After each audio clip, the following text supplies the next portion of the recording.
La circonférence de n'importe quel cercle vaut un peu plus de 3 fois son diamètre. Le rapport de la circonférence sur le diamètre est le même pour tous les cercles. Le rapport exact est une constante fondamentale de la nature, notée par la lettre grecque pi. Une tentative systématique pour évaluer pi a été faite par Archimède.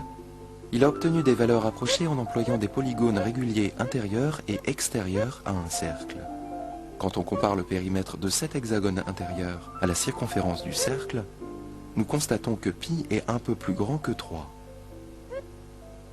L'hexagone intérieur peut être dilaté d'un facteur 2/3 de la racine carrée de 3 pour former cet hexagone extérieur, tangent au cercle. Comparons encore les périmètres, et nous constatons que pi vaut moins de 2 fois la racine carrée de 3. Archimède a continué à doubler le nombre de côtés jusqu'à ce qu'il ait atteint un polygone ayant 96 côtés.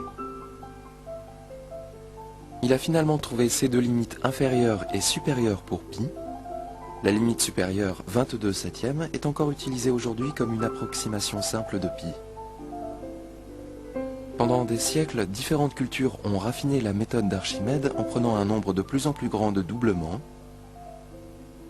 Les Chinois ont trouvé une fraction simple, 355 sur 113, qui donne 6 décimales de pi. Ils ont détenu le record du monde pendant plus de 1000 ans, jusqu'à ce que l'utilisation des chiffres arabes ait fourni des méthodes nettement supérieures pour faire des calculs. Les gens se sont demandé pendant longtemps si pi était une fraction exacte, comme 22/7. Un rapport de deux nombres entiers, appelé un nombre rationnel, a toujours un motif répétitif dans son développement décimal. Par exemple, dans l'écriture décimale de 22/7, le bloc de 6 chiffres 1, 4, 2, 8, 5, 7 est répété indéfiniment. Comme les gens calculaient de plus en plus de décimales pour pi, ils recherchaient ces périodes, mais aucune ne fut trouvée. Finalement, au XVIIIe siècle, on a montré qu'aucune ne serait jamais trouvée. Ainsi, pi est un nombre irrationnel.